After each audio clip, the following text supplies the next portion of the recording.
In today's video, I'm going to teach you how to enter rent paid in TurboTax using Google Chrome. To get started, open Google Chrome on your computer and go to TurboTax.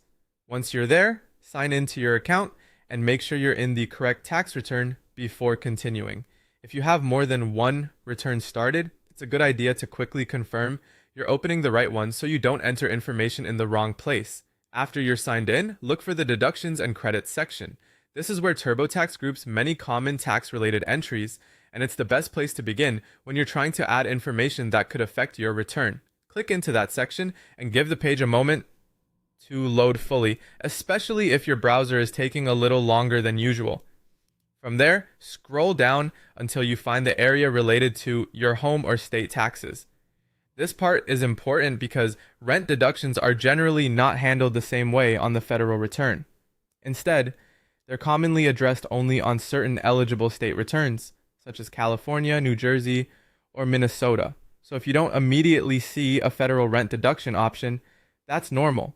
Once you're in the appropriate state return area or questionnaire, continue until TurboTax prompts you for rent paid. Read the prompt carefully so you understand exactly what the program is asking for.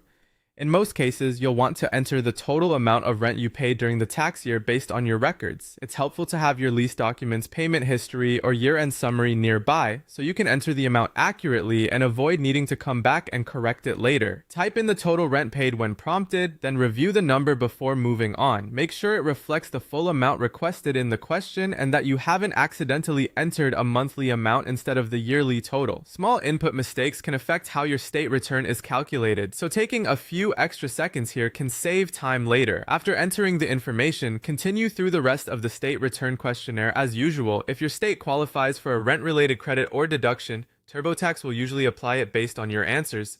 That's all you need to do to enter rent paid in TurboTax through Google Chrome. Follow each screen carefully, review your entries before submitting, and you'll be in good shape to complete this part of your return accurately.